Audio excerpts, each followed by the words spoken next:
yaitu kelompok 7, 8, dan 9, 10. Baik, Kakak harus berulang, Pak. Siapa yang akan presentasi dan share screen dari kelompok 7?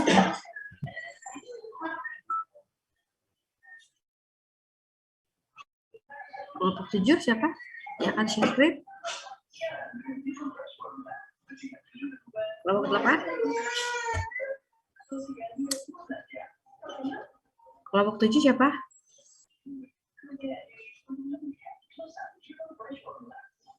Kelompok 8?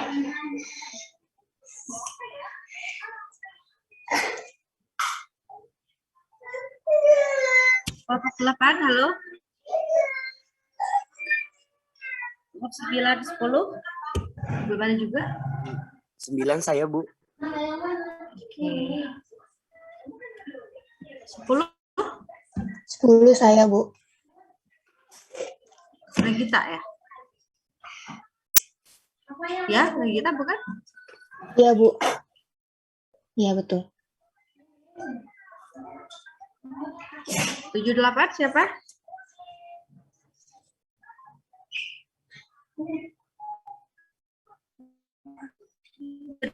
Tak ya? Apa?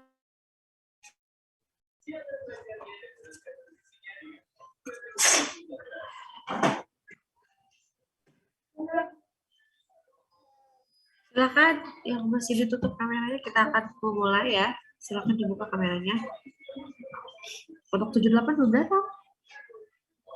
Belum masuk seperti Ibu, baru 28 orang ini.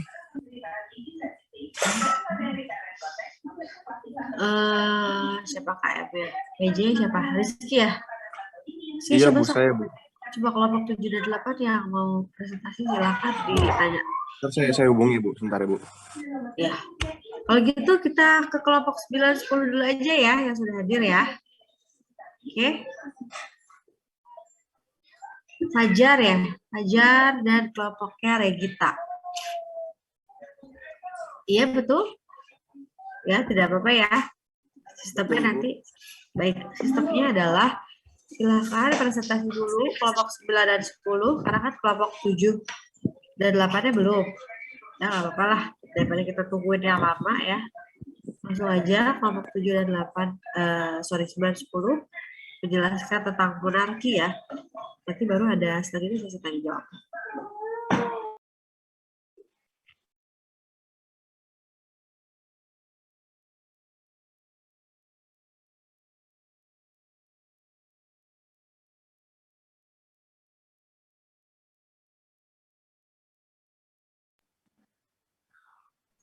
Fajar, biar saya aja Jar yang ini. Oh ya udah, oke deh, ya udah, bentar. Nanti aja Bu yang share screen.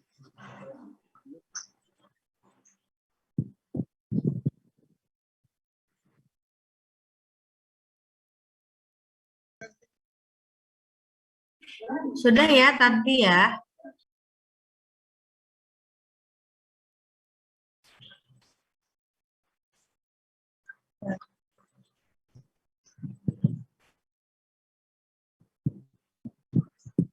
Udah kelihatan, teman-teman.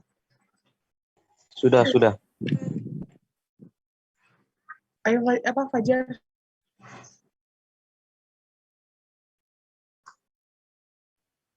Bismillahirrahmanirrahim. Baik, saya mulai ya. Bismillahirrahmanirrahim. Assalamualaikum warahmatullahi wabarakatuh. Waalaikumsalam warahmatullahi wabarakatuh. Yang terhormat Ibu Haura Atahara, SIPNIP, selaku dosen pengampu, dan rekan-rekan semua yang Fajar sayangi. Ya, untuk mempersingkat waktu, mari kita mulai. Sebelumnya Fajar ingin memperkenalkan anggota kelompok, yaitu yang pertama saya sendiri Muhammad Fajar Indrawan, lalu ada Tanti Kusmawati, dan Ufaira Raska. Next.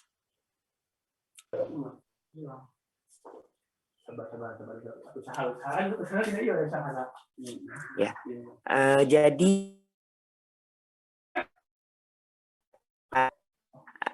mendapat mendapatkan tugas untuk meneliti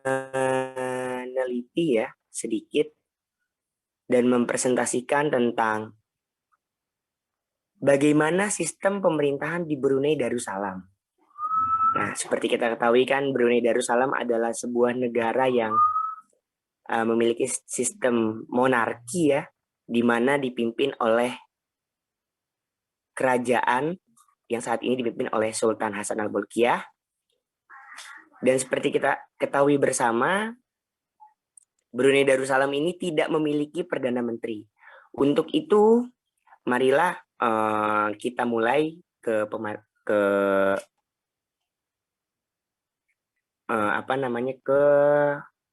pemateri pertama. Ya, bentuk pemerintahan kerajaan, sistem pemerintahannya itu monarki absolut, di mana seorang raja berkuasa penuh sebagai kepala negara sekaligus kepala pemerintahan. Next, selanjutnya akan dibacakan oleh Tanti Kusmawati.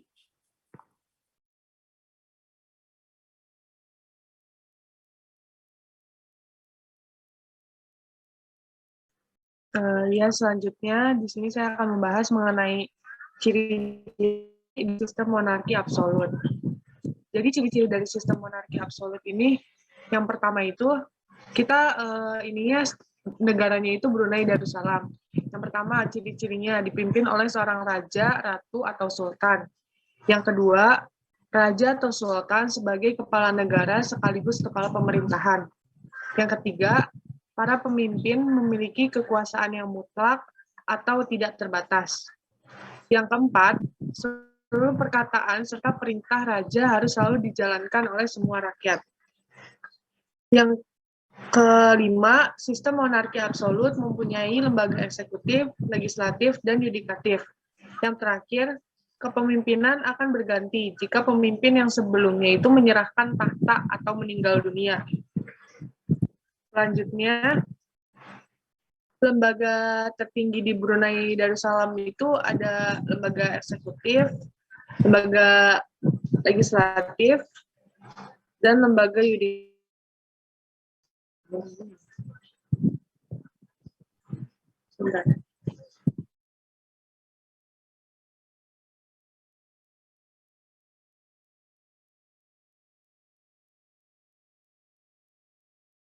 Brunei itu terjadi dalam kedua kepala negara dan kepala pemerintahan. Kekuasaan eksekutif ini itu dilaksanakan oleh pemerintah. Jadi Brunei ini pada tahun 1959 itu di bawah konstitusi Yang Mulia Paduka Seri Baginda Sultan Haji Hasanal Bolkiah Muizan Wadaulah. Nah, itu adalah kepala negara dengan penuh keadaan darurat sejak tahun 1900. Terus yang kedua itu ada lembaga legislatif. Fungsi utamanya itu dari Majelis Negara Brunei adalah sebagai penasehat pemerintah dengan memeriksa kebijakan pemerintah dan implementasinya. Adapun tugasnya itu yang pertama, untuk menyetujui dan menjalankan amandemen undang-undang. Yang kedua, untuk menyetujui anggaran pemerintah dan untuk menetapkan batasan keuangan. Tugas itu untuk membahas dan menyetujui atau yang keempat, itu tugasnya untuk memeriksa kebijakan pemerintah dan hal-hal lain yang berkaitan dengan legislatif. Kemudian yang terakhir itu ada lembaga yudikatif. Jadi, Brunei ini memiliki sistem hukum ganda. Yang pertama ini sistem yang diwarisi dari Inggris mirip dengan yang ditemui di India, Malaysia, dan Singapura. Hal ini didasarkan pada common law Inggris, tapi dengan kodifikasi suatu bagian penting dari itu. The common law, sistem hukum yang mencakup sebagian besar hukum di Brunei. Struktur common law courts di Brunei dimulai dengan kehakiman. Saat ini ada kurang dari 10 magistrates untuk negara yang semuanya itu adalah penduduk lokal. Lalu yang kedua ini lembaga yudikatifnya adalah Mahkamah Kodi atau Pengadilan Syariah. Ini tuh membahas pertama di Muslim ini kan ada perceraian dan hal-hal pendukung untuk seorang Muslim. Dalam yuridiksi sipil ini pelanggaran dan halwat Jadi apa ya? Hukum tentang perzinaan, perceraian itu ada di Mahkamah Qadhi, Pengadilan Syariah. Terus, ini udah dijelasin. Terus ada sistem kepartaian dan pemilu. Ini bakal dijelasin sama Ufaira. Ufaira.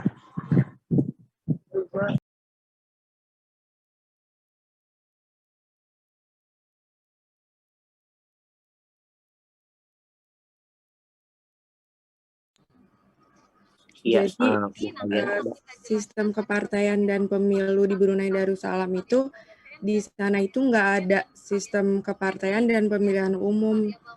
Jadi semua tergantung sama rajanya aja.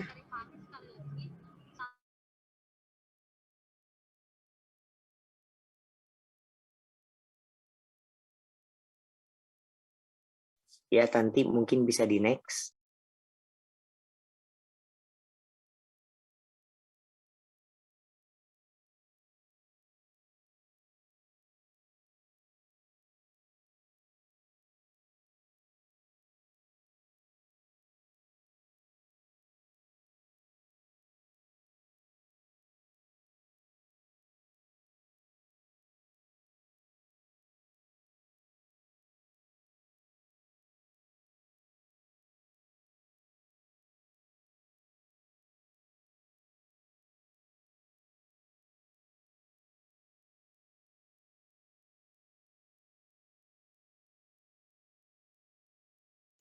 Baik, itu yang bisa kelompok kami presentasikan. Mungkin daripada rekan-rekan semua bisa melakukan tanya jawab. Kita buka sesi pertama dulu ya untuk 3 penanya pertama. Silahkan. Nanti aja dulu, cukup teman-teman ditutup aja Baik. dulu share screen-nya, nanti lanjut dulu kelompok 10. Baru nanti setelah kelompok 10 tampil, baru boleh tanya. Baik Ibu, terima kasih.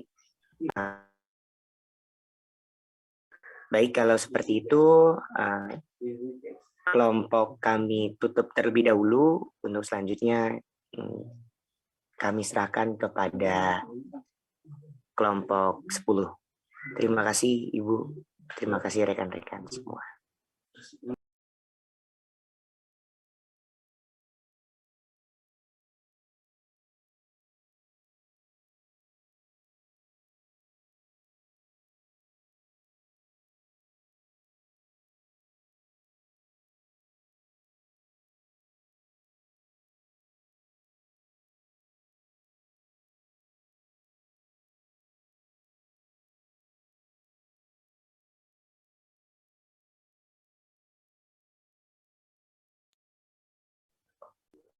Baik, Assalamualaikum warahmatullahi wabarakatuh. Semuanya. Baik, langsung akan kami mulai. Untuk kelompok 10 akan menjelaskan tentang sistem monarki Arab Saudi. Anggota kelompok kami berisikan Novia Rama, saya sendiri, Regita, dan Syairul.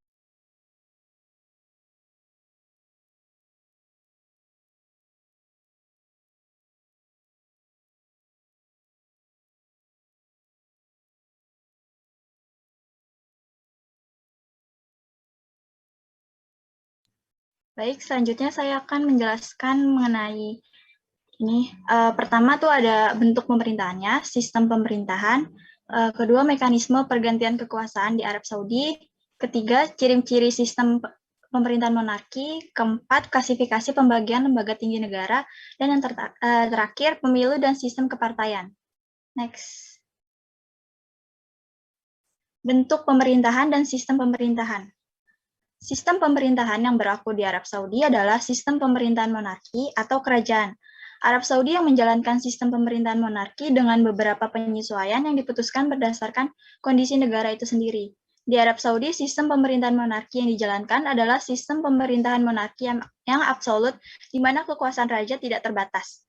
Raja memegang kekuasaan kepala negara dan kepala pemerintahan secara mutlak yang mengatur secara domestik maupun urusan luar negeri. Raja yang juga bertindak sebagai Perdana Menteri memastikan penerapan syariah dan kebijakan umum negara serta mengawasi perlindungan dan pertahanan negara. Raja Arab Saudi memiliki beberapa peran antara lain pertama kepala negara, kedua Perdana Menteri, ketiga Panglima Angkatan Perang, keempat penjaga dua tempat suci, kelima mengangkat atau memberhentikan Dewan Menteri, dan terakhir menafsirkan hukum Arab Saudi tidak mengenal sistem kepartaian. Next.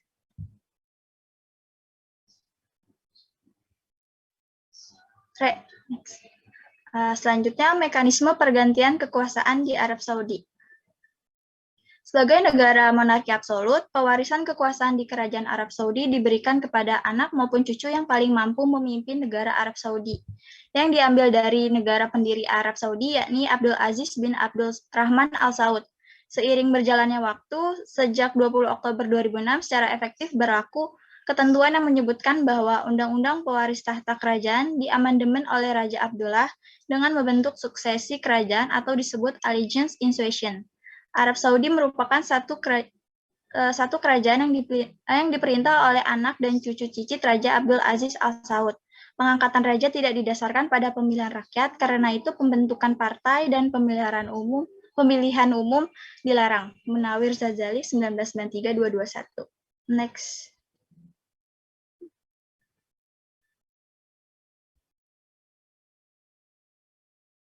Selanjutnya, ciri-ciri sistem pemerintahan monarki. Yang pertama, kepala negara adalah raja atau ratu, merupakan ciri mendasar dari negara monarki.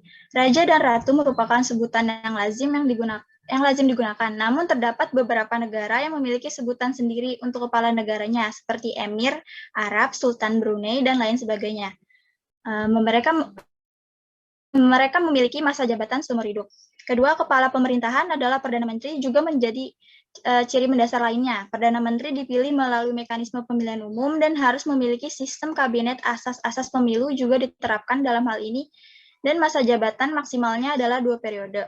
Ketiga, hukum kepada kepala negara tidak jelas. Dalam negara dengan bentuk monarki, hukuman yang diberlakukan kepada kepala negara cenderung sulit untuk diketahui, sehingga macam-macam lembaga peradilan menjadi kesulitan. Next. Yang keempat, hukuman kepada kepala pemerintahan adalah mosi tidak percaya. Mosi tidak percaya merupakan hukuman terberat terhadap pemerintah apabila pemerintah melakukan kesalahan dan dapat menyebabkan suatu kabinet runtuh serta berganti. Dan terakhir, keputusan kepala negara dapat diubah melalui lembaga legislatif, merupakan ciri negara monarki selanjutnya.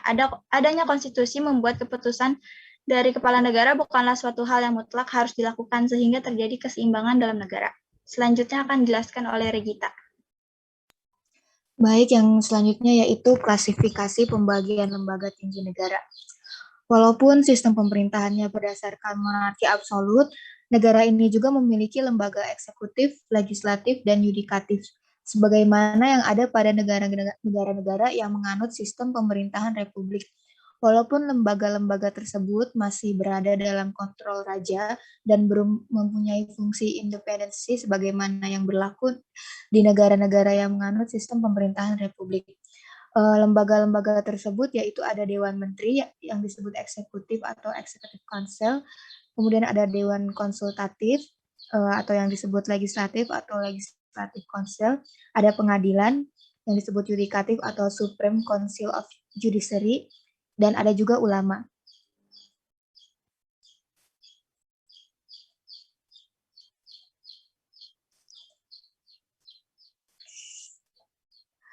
Nah, yang pertama yaitu Dewan Menteri atau Executive Council. Dewan Menteri ini beranggotakan Raja atau Perdana Menteri sebagai Ketua Dewan, Wakil Perdana Menteri, Menteri-Menteri Negara, dan Penasihat Raja. Dalam pekerjaannya, Raja dibantu oleh Majelis Menteri, yang disebut Majelis Al-Wuzara, yang tersusun atas 2 wakil Perdana Menteri yang biasanya merupakan putra mahkota kerajaan dan 23 menteri dengan portofolio serta 5 menteri negara. Majelis Menteri sebenarnya merupakan forum menteri kabinet yang membantu tugas-tugas raja dalam fungsi eksekutif, memberikan pertimbangan dan masukan kepada raja dalam forum tersebut. Namun, otoritas tertinggi penetapan kebijakan ada di tangan raja. Yang kedua yaitu Dewan Konsultatif atau Legislative Council. Di negara Arab Saudi, badan ini disebut Permusyawaratan atau Majlis Asyura. Majlis ini bertugas memiliki kewenangan untuk mengusulkan rancangan undang-undang atau mengamandemen undang-undang serta mempunyai fungsi sebagai forum yang memberikan pendapat mengenai berbagai hal menyangkut kebijakan pemerintahan. Majelis ini sendiri merupakan forum yang termasuk dalam sistem pemerintahan Arab Saudi yang dibentuk tahun 1992. Anggotanya ada 150 orang, di mana ketua majelis dipilih dan diangkat oleh raja. Yang ketiga ada pengadilan atau Supreme Council of Judiciary. Badan yudikatif Arab Saudi disebut Dewan Tinggi Peradilan atau Supreme Council of Judiciary yang bertugas sebagai forum yang mengatur administrasi peradilan dan masalah mengenai kewenangan mengadili. Dewan Tinggi Peradilan ini sendiri beranggotakan 11 orang yang dipilih dari kalangan ulama terkemuka di Arab Saudi. Lembaga peradilan berhak mengadili perkara pidana, perdata, pengadilan taraf banding, dan pengadilan taraf kasasi. Selain itu, forum ini juga menangani peradilan administratif serta peradilan spesifik menyangkut tentang konkurensi ketenaga kerjaan. Dan yang keempat ada ulama, yaitu Council Senior of Ulama. Dalam sistem pemerintahan Arab Saudi juga dikenal adanya Dewan Ulama yang memegang peranan krusial untuk memberikan saran dan nasihat kepada raja dan Dewan Kabinet yang berada di bawah pemerintahannya, demi memastikan kebijakan pemerintahan sudah sinkron dengan ketentuan hukum syariah yang berlaku di Arab Saudi. Dan selanjutnya yaitu pemilu dan sistem kepartaian. Arab Saudi merupakan satu-satunya negara di dunia yang masih menganut sistem monarki absolut. Tidak ada pemilihan umum untuk memilih raja dan tidak ada juga partai politik. Sebagai negara dengan sistem monarki absolut, kekuasaan tidak diberikan melalui pemilu kandidat dari beberapa partai politik, namun diturunkan kepada putra mahkota yang sebelumnya terpilih oleh raja. Arab Saudi tidak mengenal sistem politik kepartaian dan tidak ada satupun organisasi politik yang boleh berdiri, meskipun hanya organisasi independen biasa.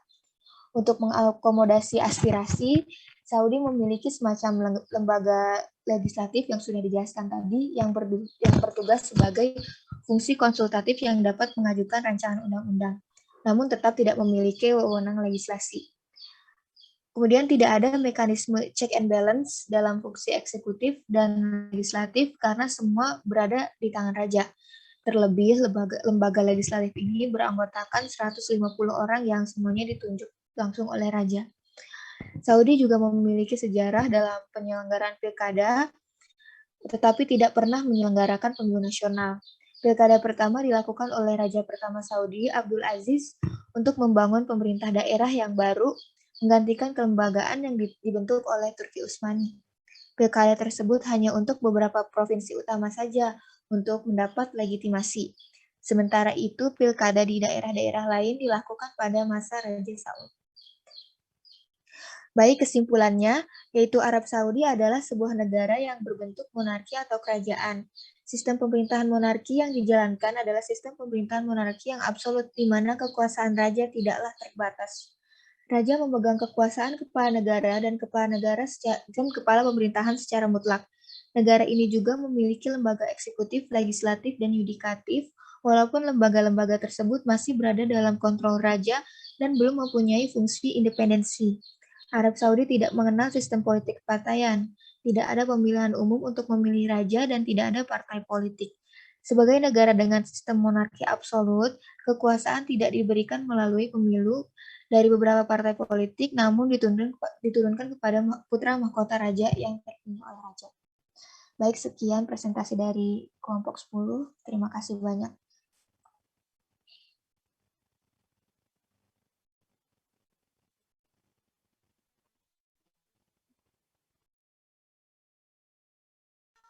Baik, silakan yang ingin menyampaikan pertanyaan kepada kelompok 9 dan 10.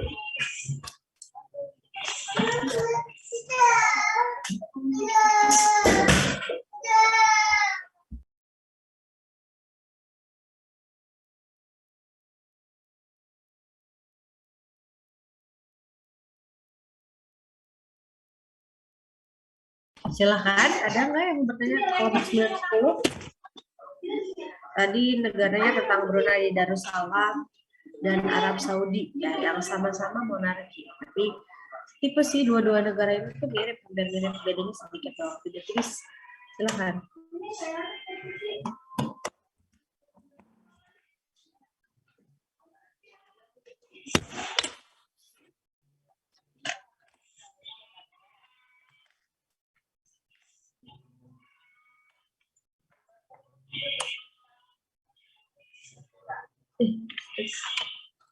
Tidak ada? Tidak ada yang mau bertanya kelompok 9 10? Baik, kalau tidak ada, kita langsung saja lanjut ke kelompok 7 dan 8. Sudah siap 7 8? 7 8 tadi masuknya telat ya, jadi apa namanya?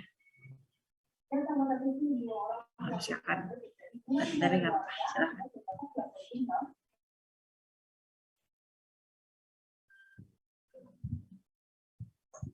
Baik, kami dari kelompok 7 ingin mempresentasikan hasil diskusi kami mengenai sistem referendum negara Italia dari kelompok 7. Next. Next.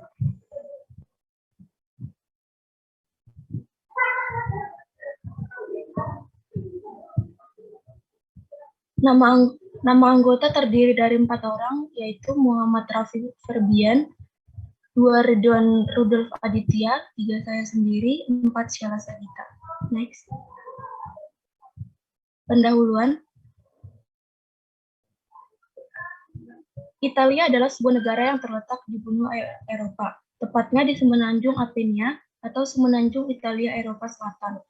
Italia secara astronomi berada di antara 35 derajat lintang utara sampai 40 derajat lintang utara dan 6 derajat bujur timur sampai 19 derajat bujur timur.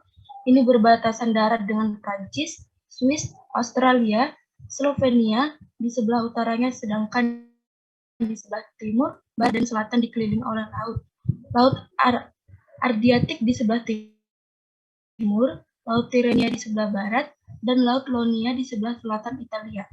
Italia memiliki luas wilayah sebesar 300.340 km kuadrat dengan jumlah penduduk sebanyak 62.402.659 jiwa per 2020. Italia merupakan negara dengan penduduk terbanyak keempat di benua Eropa. Mayoritas penduduk Italia adalah etnis Italia dan sebagian besar adalah pemeluk agama Kristen, sekitar 83,3%. Bahasa resminya adalah bahasa Italia dan ibu kotanya adalah kota Roma. Next. 2. Bentuk pemerintahan dan sistem pemerintahan negara Italia. Next. Bentuk negara Italia adalah republik dan sistem pemerintahannya adalah demokrasi parlementer. Berdasarkan sistem pemungutan proposal, adapun ciri-ciri sistem referendum sebagai berikut. H. Tugas pembuat undang-undang atau legislatif berada di bawah pengawasan rakyat yang mempunyai hak pilih. B. Legislatif adalah representasi dari rakyat. C. Eksekutif dipilih oleh legislatif untuk waktu 3 tahun lamanya dan dapat dipilih kembali. D. Kestabilan dari sistem ini dipengaruhi oleh adanya kesepahaman antara eksekutif selaku pemegang kebijakan politik dengan rakyat. Next. 3. Klasifikasi pembagian lembaga tinggi negara Italia serta tugas dan fungsinya. Next. Kekuasaan eksekutif dijalankan oleh Dewan Menteri yang dipimpin oleh Perdana Menteri, secara resmi disebut sebagai Presiden Dewan atau Presidente del Consiglio. Kekuasaan legislatif dipegang terutama pada 2 majelis parlemen dan pada Dewan Menteri yang dapat mengajukan rancangan undang-undang dan memegang mayoritas di kedua majelis. Badan yudikatif tidak bergantung pada eksekutif dan legislatif. Kehakiman di Italia dikepalai oleh Dewan Tinggi Kehakiman, sebuah badan yang diketuai oleh presiden yang merupakan kepala negara, meskipun posisi ini presiden terpisah dari semua cabang. Saat ini, Parlemen Italia adalah badan legislatif ke-18 yang merupakan hasil pemilihan umum atau pemilu tanggal 4 Maret 2018. Parlemen Italia menganut sistem bikameral atau dua kamar, yaitu Senat atau Senato della Repubblica yang beranggotakan 315 senator dan 6 senator seumur hidup. Saat ini, Ketua Senat dijabat oleh Maria Elizabeth Alberti Casellati. Pada Partai Forza Italia, BPUDC, terpilih 24 Maret 18. Majelis Rendah Camera dei Deputati beranggotakan 603 orang. Ketua Majelis Rendah dijabat oleh Roberto Fico atau dari Partai M5S yang terpilih pada 24 Maret 2018. Tersebut berbakti selama 5 tahun. Saat ini, pemerintahan yang berkuasa dikuasai oleh koalisi antara Partai Demokrat dan Gerakan 5 Bintang atau Movimento 5 Stelle atau 5S, M5S. Next. Yang keempat, sistem pemilu dan kepartaian negara Italia. Next. UU Pemilu Italia dikenal dengan nama Rosselletum, mengikuti nama Deputi Ettore Rosatto yang pertama kali memperkenalkan sistem tersebut. Rosselletum adalah sistem pemungutan suara campuran dengan menggunakan metode paralel di mana 37,5% kursi menggunakan sistem first past the post dan 62,5% menggunakan sistem proporsional. Pemilihan anggota Senat dan Majelis Rendah dilaksanakan setiap 5 tahun sekali. Pemilu terakhir dilaksanakan pada tanggal 4 Maret 2018. Italia adalah negara demokrasi yang mengakui pluralitas partai. Konstitusi Italia pasal 49 menyebutkan semua warga negara memiliki hak secara bebas bergabung dalam partai dalam menentukan politik nasional. Secara umum, ada 6 partai Italia yang memiliki jumlah perwakilan cukup besar di parlemen. Selain itu, terdapat 15 partai kecil di parlemen dengan jumlah partai antara 1 sampai 12 orang. Kehadiran partai-partai kecil ini sangat penting, terutama ketika terjadi kekurangan jumlah mayoritas dan pembentukan pemerintahan atau koalisi pemerintahan. Terdapat 24 partai politik Italia yang tidak berhasil duduk dalam parlemen Italia. Total keseluruhan partai politik Italia dalam pemilu 2018 adalah 45. Next.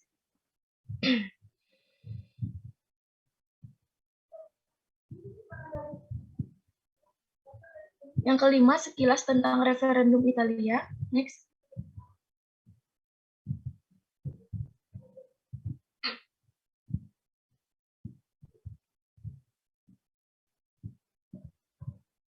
Next.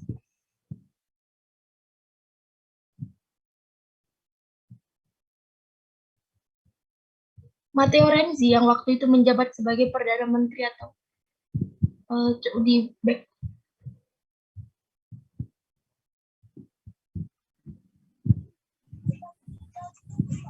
Matteo Renzi yang waktu itu menjabat sebagai Perdana Menteri Italia hendak melakukan amandemen terhadap konstitusi Italia.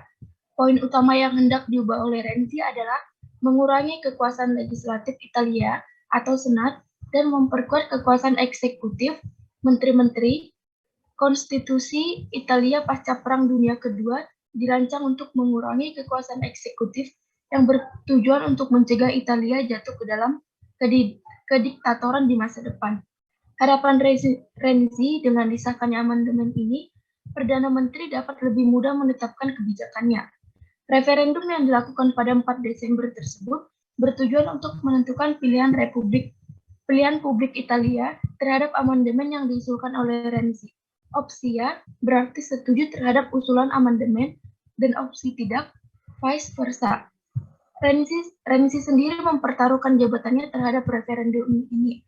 Apabila publik menolak ide referendum, maka Renzi akan mengundurkan diri dari jabatannya sebagai Perdana Menteri. Renzi kalah telak, 60% dari pemilih menolak usulan amandemen. Oleh sebab itu, Italia mengganti sistem pemerintahannya dari referendum. Next.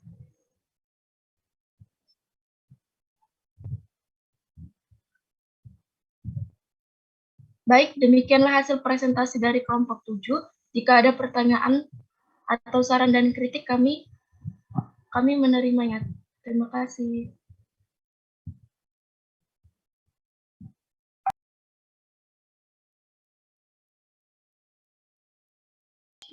Tujuh ya? Oke, silakan 8 dulu baru kita tanya jawab. Silakan.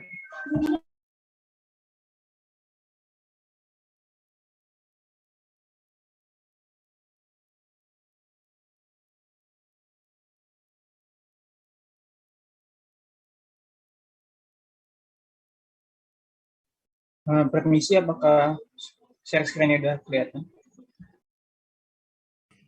Udah kelihatan. Oke, kalau gitu dimulai aja. Assalamualaikum warahmatullahi wabarakatuh. Selamat pagi menjelang siang semuanya. Kami dari kelompok 8 kali ini akan mempresentasikan hasil diskusi kami mengenai sistem referendum di Swiss.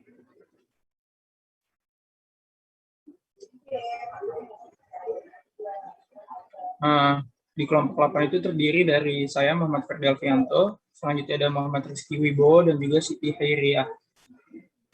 Selanjutnya akan dilanjutkan oleh teman saya, Muhammad Rizky. Ya, jadi sekilas tentang referendum dulu. Sistem ini merupakan sebuah demokrasi atau pemerintahan perwakilan rakyat yang representatif dengan sistem pemisahan kekuasaan dengan style sel, referendum atau kontrol secara langsung dari rakyat. Ini menjadi salah satu jalan lain untuk menghindarkan suatu pemerintahan yang bersifat sangat absolut. Jadi salah satu negara yang melaksanakan sistem ini adalah Swiss. Bisa di next.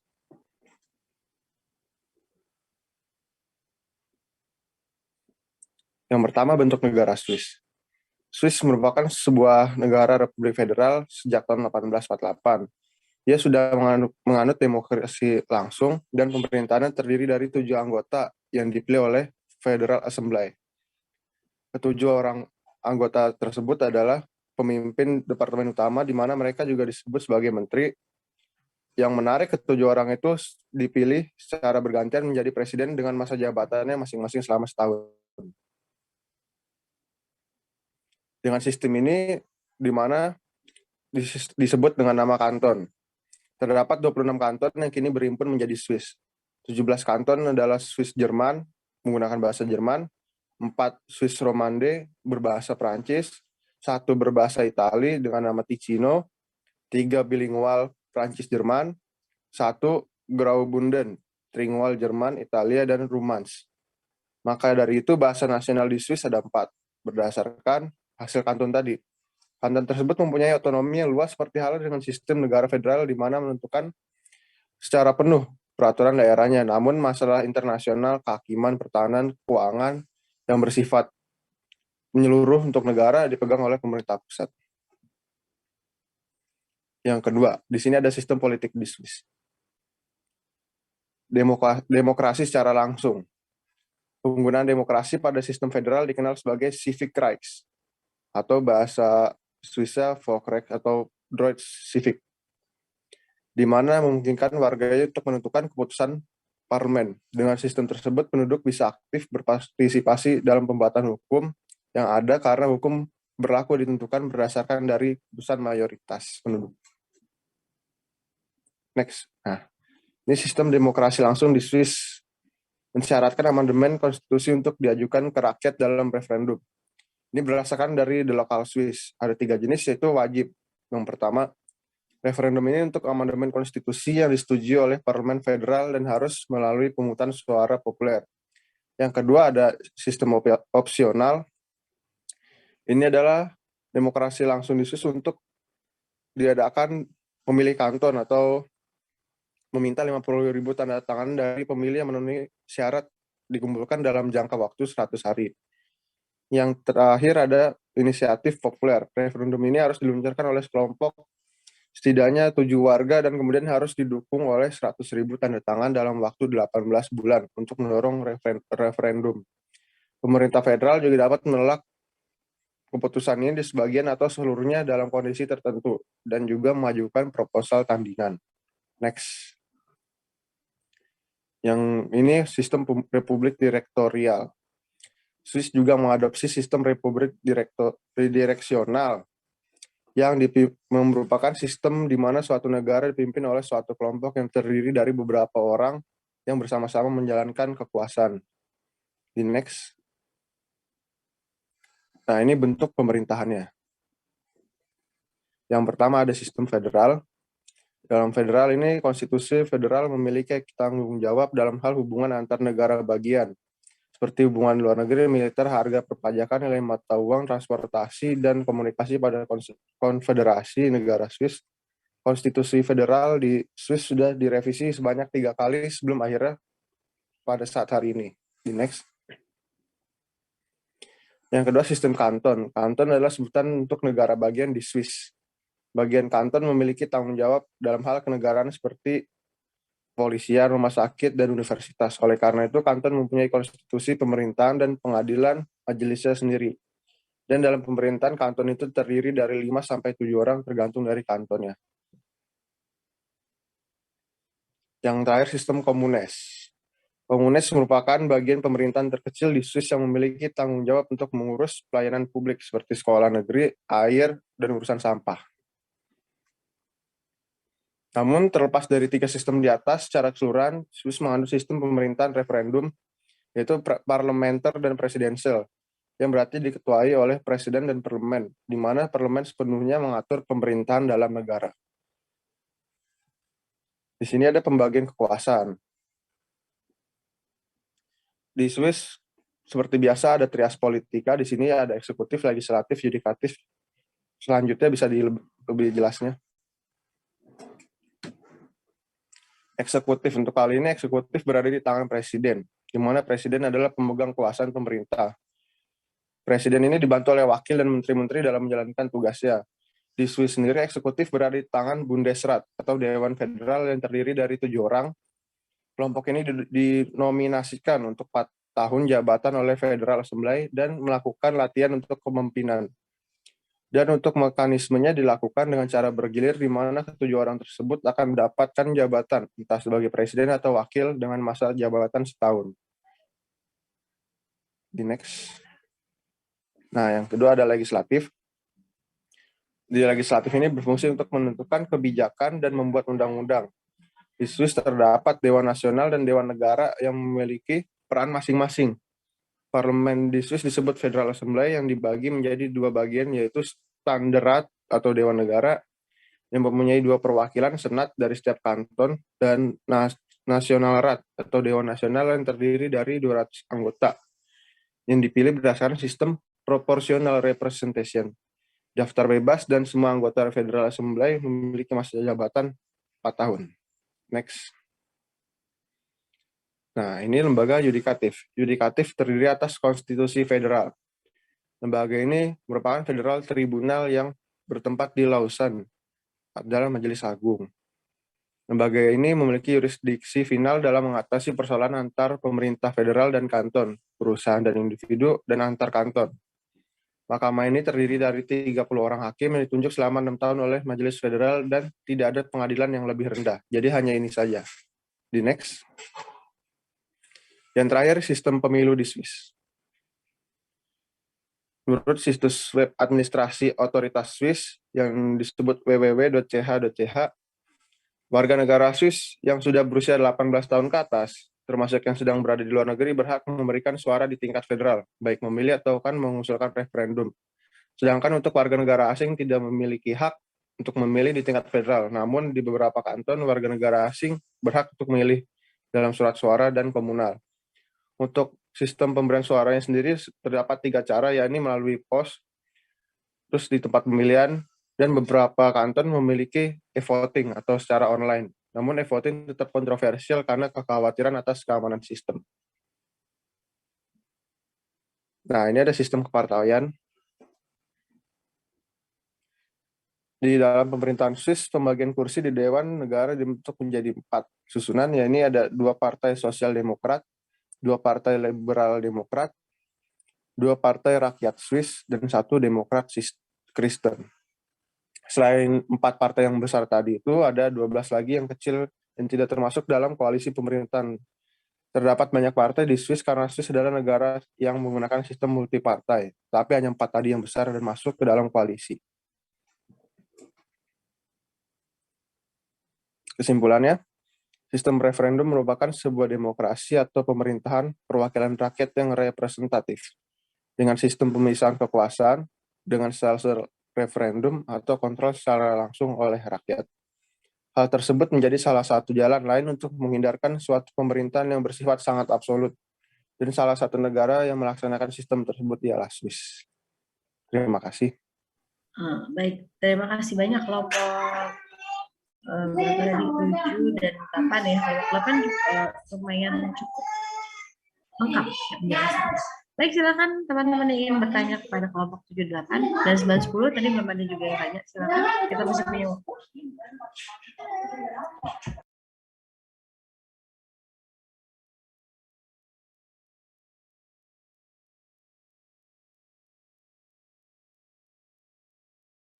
Ada yang ingin bertanya? Kelompok 7, 8? Tadi cukup menarik loh. Tidak ada? Tidak ada? Oke, kita akan langsung saja ulas sedikit ya.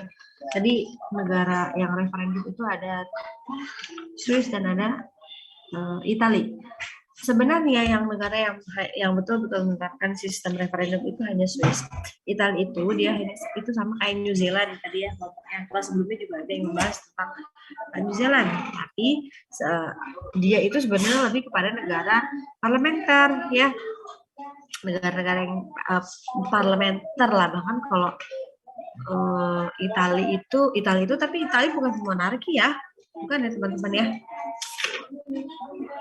Namun dia memiliki tadi kok monarki ya Italia itu ya, bukan? Kelompok 7 bukan 7 tadi itu berapa sih? Kelompok berapa? 9 ya? 9 bukan. Kelompok 8 Bu. Kelompok Monarki 9 ya. Brunei. Sorry. 7 Italia. Ya 7 Italia. Monarki absolut ya Turki itu ya. Turki Italia ya. Ya, jadi memang biasanya negara-negara yang monarki itu dia monarki absolut dan maupun monarki konstitusional, mereka biasanya menggunakan sistem parlementer ya. Jadi si raja mah tetap aja raja gitu ya, dia tetap jadi simbol negara, tapi tetap yang dalam pelaksanaan hari-hari negaranya ya, kalau pemerintahan itu adalah pemerintahan menteri. Nah, dalam konteks referendum ya, yang perlu teman-teman pahami adalah Italia ini tidak sereferendum betul-betul Swiss yang menerapkan sistem referendum ya. Tadi teman-teman yang menyimak pasti sudah melihat ya perbedaannya.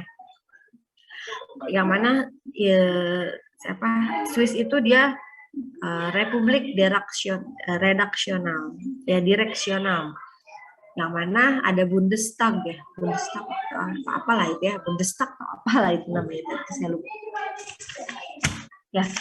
Si Bundestagnya ini adalah negara 7 pimpinan Swiss ya, 7 Bundestag, 7 pimpinan, 7 eksekutif negara federal, pemimpin negara federal, yang mana mereka itu jadi presidennya iya, jadi menterinya iya. Jadi setiap di antara 7 itu satu jadi presiden, yang lainnya berarti menteri apa nih, menteri keuangan atau pertahanan ya, paham ya. Dan yang memang dalam Swiss itu memang dia betul-betul menerapkan sistem referendum ya. Tadi ada referendum wajib, opsional, populer ya, yang mana harus punya dapat tanda tangan. Kayak referendum opsional misalkan 50.000 tanda tangan, referendum populer harus ada 100 tanda tangan dalam 1 hari, dalam 1 hari menuju adanya perubahan kebijakan gitu ya. Jadi betul-betul yang namanya sistem referendum itu rakyat itu amat sangat dikenal dapat melakukan pemerintahan secara langsung. Yang beda dengan negara-negara seperti negara kita menerapkan demokrasi tidak langsung ya, demokrasi perwakilan. Jadi kayak tadi Italia pun referendumnya bukan berarti rakyatnya langsung merubah ya. Ya nggak Italia? Begitu kan ya? Ya nggak? Halo Italia, betul nggak? Betul Bu. Jadi referendumnya itu lewat legislatif biasanya, yang mana itu adalah perwakilan. Ya memang itu rakyat, tapi bukan rakyat langsung. Beda sama Swiss yang betul-betul rakyat ini betul-betul dilibatkan sekali dalam pembuatan kebijakan, dalam evaluasi kebijakan dan sebagainya. Itu ya, dan memang Swiss ini menarik banget, dia tuh beda ya, agak berbeda gitu dari negara-negara yang lainnya gitu ya. Yang mana tadi ada 7 pimpinan Bundestag, kemudian dia punya kanton ya, kantonnya itu bisa universitas, bisa rumah sakit, tergantung kebutuhannya daripada si kanton-kanton tersebut gitu ya. Kalau federalisme negara yang lain itu kan ada negara federal sama negara bagian. Kalau ini ternyata si kantonnya ini bukan hanya negara bagian, tapi yang disebut dengan rumah sakit, atau itu mungkin tadi apa, rumah sakit tuh tadi saya baca apa, teman-teman kelompok 8 kantornya itu rumah sakit, Untuk pelayanan publik, Bu. Iya, universitas ya. Iya. Ya itu adalah sektor-sektor yang langsung diatur oleh masing-masing daripada unit-unit pelayanan publik. Jadi orangnya itu akan tergantung kebutuhan berapa orang yang akan ikut mengatur, gitu ya. Nah, kemudian kita beralih ke sistem monarki. Nah, dalam monarki itu yang paling kentara itu, yang paling ada di dunia itu biasanya kebagi dalam dua, entah itu monarki konstitusional atau monarki absolut.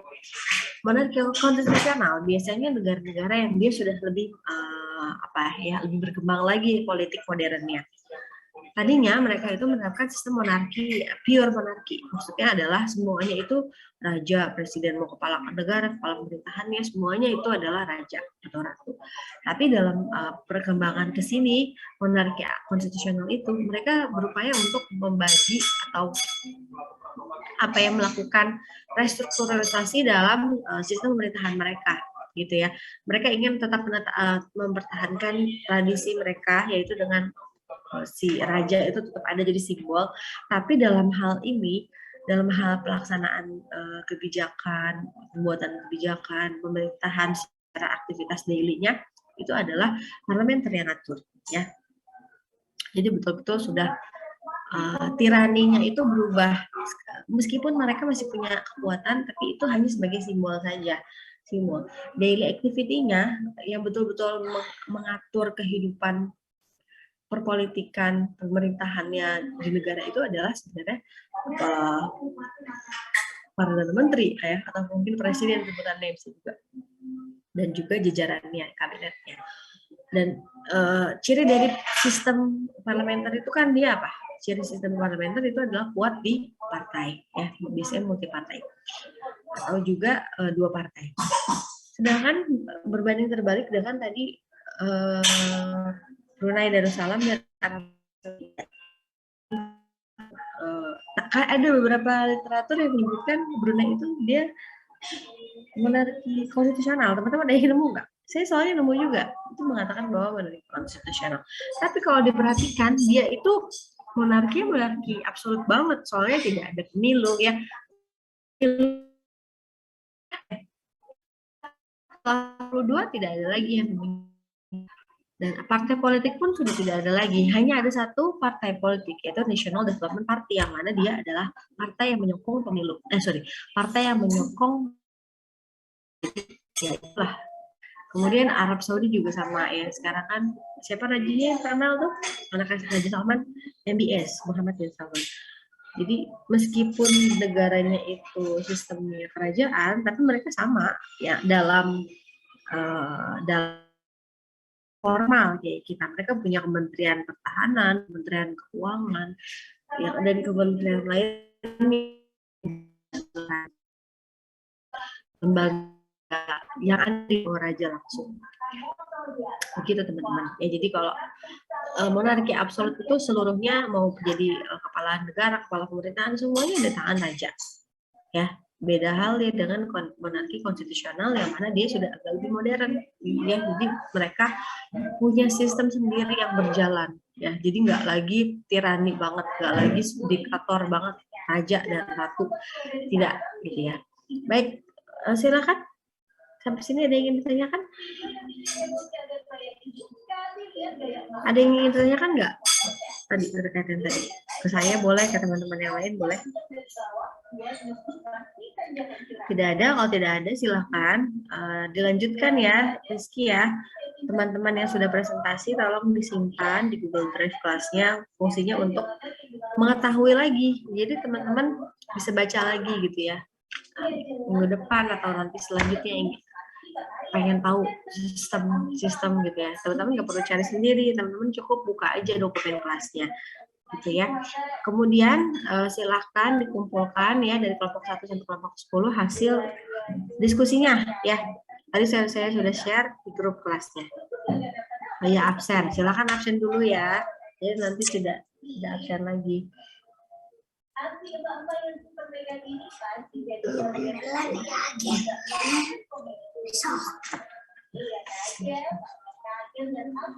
Oh, itu ada yang tanya di grup ini tugas kelompok. Ya kan ini kan tugas kelompok ya termasuknya. Saya belum pernah kasih tugas individu kayaknya kalau di mata kuliah ini. Jadi tolong dimasukkan di perwakilan saja dari satu kelompok ya. Perwakilan saja cukup. Ditulis saja kalau misalkan dia mintanya cuma satu dokumen, ya udah berarti PPT-nya. Kecuali kalau bisa upload dokumen kali Word-nya. Sama jangan lupa bukti diskusi. Itu sekarang tanggal tugas ya. Itu kita berarti tanggalnya sekarang. Tanggalnya sekarang. Nama-namanya jangan lupa. Oke, sudah absen ya semuanya? Oke, baik semuanya. Kalau gitu mohon maaf ya, kita sudahi saja ya. Teman-teman juga kan mau Jumatan. Nanti minggu depan kita ketemu lagi dengan tema yang berbeda insya Allah. Semoga teman-teman sehat semua. Maaf jika ada salah kata ataupun perbuatan. Semoga teman-teman nanti bisa ini ya, bisa bagus sinyalnya, kemudian buka kameranya ya, dan tidak perlu diinstruksikan lagi nanti Mah ya untuk minggu depan. Jadi itu mau udah otomatis aja gitu. Kalau mau kuliah itu pakai bajunya yang rapi ya. Mau laki-laki mau perempuan pakai kaos. Saya kadang masih nemu gitu mahasiswa yang pakai kaos. Ini kaosnya kaos gimana? Kaosnya kaos kutang gitu ya, yang keteknya kemana-mana. Aduh, kayaknya gimana ya, malu gitu. Teman-teman itu bukan anak sekolah lagi, teman-teman itu udah dewasa ya. Saya juga menganggap teman-teman itu sudah dewasa. Jadi tidak perlu diberitahu terus, gitu ya. Oke, baik semuanya. Terima kasih. Insya Allah kita ketemu di depan. Assalamualaikum warahmatullahi wabarakatuh. Waalaikumsalam warahmatullahi wabarakatuh. Terima kasih Bu.